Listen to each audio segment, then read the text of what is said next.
Il y a des gens aujourd'hui qui se sont rassemblés à la demande d'un auditeur parce que ce monsieur a initié un mouvement de soutien à CKAC, disant qu'il ne faut pas brimer les sources d'information et sauvegarder la salle des nouvelles de CKAC, station qui vient d'être acquise par Corus, Pierre Jean Séguin. Exactement. Donc, une mobilisation créée aujourd'hui par un auditeur, M. Saint-Denis, plus précisément Claude Saint-Denis, un auditeur depuis 7 ou 8 ans de CKAC, qui tenait à faire sa part et à rassembler des gens, des personnalités, dont vous, M. Mongrain, vous étiez présent à cette conférence de presse, plusieurs personnalités donc connues dans le milieu de l'information au Québec, Alain Gravel, Jacques Proulx, Jacques Morancy, Pierre Bruno, Anne-Marie Dussault, René Caron. Donc, tous ces gens-là étaient présents pour dénoncer le démantèlement de la salle des nouvelles de CKAC, véritable institution à Montréal et à travers le réseau, à travers le Québec. Une institution qui existe depuis 83 ans et certains aussi doutent aussi beaucoup de la nouvelle orientation que Corus donnera à CKAC, c'est-à-dire une station de radio spécialisée dans le sport et la santé. On sait qu'actuellement, c'est une station de radio généraliste qui regroupe à peu près 1 demi-million d'auditeurs. Alors, je vais vous faire entendre ce qu'avait à dire là-dessus le président de la Fédération professionnelle des journalistes du Québec, Alain Gravel. La conséquence sera de développer à la radio une culture de formatage et de reformatage d'informations. Ce qu'on entend de plus en plus à la radio privée, c'est qu'on entend des gens qui sont les perroquets, des perroquets, des perroquets, donc qui répètent et qui reformatent et qui retraitent de l'information. Et c'est ce qu'on est en train de former avec toutes ces modifications dans le paysage médiatique au Québec. Il faisait bon de retrouver des piliers de la radio, des Jacques Proulx, des Jacques Morancy. Exactement, des gens qu'on n'entend pas souvent, qu'on ne voit pas souvent. Ces gens-là sont des pionniers à CKAC. Vous allez sentir dans leur discours qu'ils étaient plutôt amers, ils ont raison de l'être. Et d'ailleurs, ils en ont profité pour lancer des flèches à l'endroit du président de Corus au Québec, Pierre Arcan, je vous l'ai fait entendre. Alors aujourd'hui, franchement, j'en pleure. Je suis très désolé. Et j'espère seulement que quelqu'un au CRTC ou ailleurs, politicien ou autre, se réveille et dise non, ça n'arrivera pas et on ne va pas laisser tomber la station de radio numéro 1 au Canada français depuis 83 ans. Non, merci. On dit parfois que l'argent, vous savez ça, les millions ne changent pas le monde. Mais après ce que vient de dire Jacques Proulx, moi, je me demande si les millions n'ont pas changé Pierre Arcan.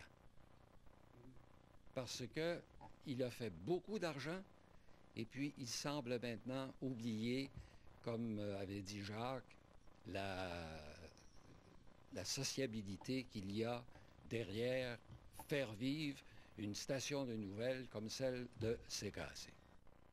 Il y avait beaucoup d'anciens travailleurs de CKAC qui étaient là.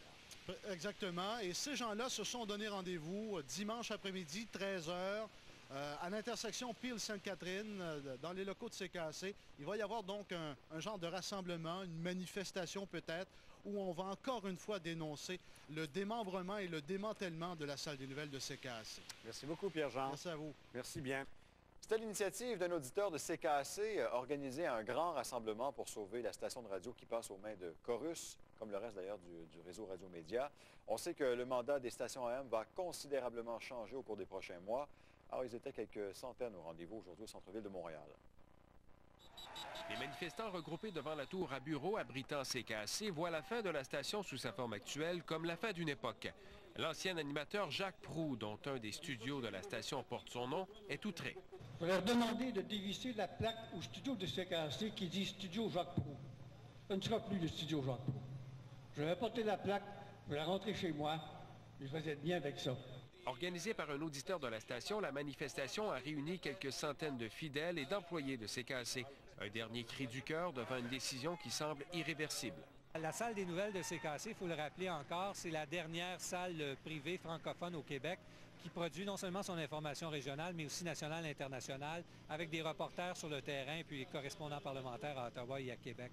Et ça, dans son plan, le Corus élimine complètement ça. Et en région aussi, c'est important.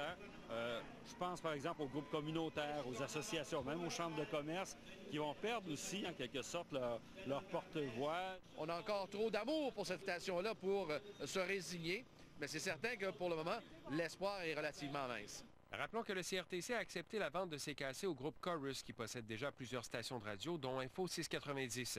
La compagnie a accepté les quelques conditions d'opération imposées par l'organisme fédéral. Il reste très peu d'espoir de renverser la décision du CRTC. Les employés de la station explorent l'avenue juridique. Ce n'est pas une décision qui appartient au syndicat, c'est une décision qui appartient à l'ensemble des employés. Donc, on devrait pouvoir être en mesure de prendre une décision incessamment et d'annoncer ce qu'on va faire, à savoir si on va en appel ou pas. La ministre du Patrimoine, Lisa Fruland, n'a pas rejeté l'idée de demander au CRTC de réviser sa décision.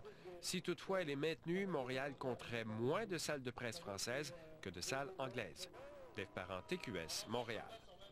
Encore aujourd'hui, des voix se sont élevées pour dénoncer la décision du CRTC d'autoriser la vente de CKAC à l'entreprise Corus.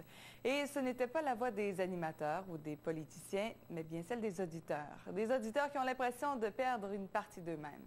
Maryse Gagnon. Ce sont de vrais auditeurs de CKAC, assidus, toujours fidèles au rendez-vous, de jour comme de nuit. C'est la voix du peuple.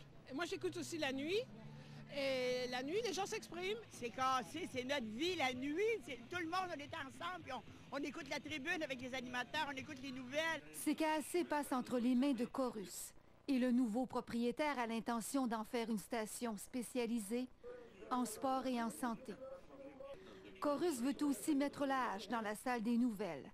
CKAC s'alimenterait donc chez sa nouvelle sœur, Info 690. S'ils n'ont rien d'autre à proposer pour CKAC que leur plan de démolition, nous leur disons de laisser la place à d'autres investisseurs qui, eux, auront à cœur la mission sociale de la station. Le sort de CKAC préoccupe les employés, de même que les auditeurs, comme Claude Saint-Denis, qui a organisé la manifestation.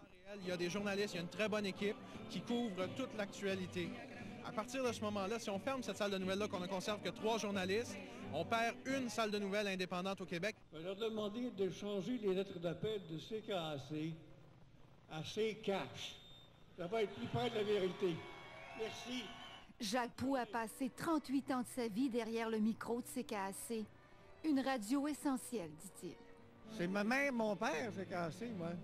Faut surtout pas perdre cette mémoire-là qui a été CKAC pendant 83 ans.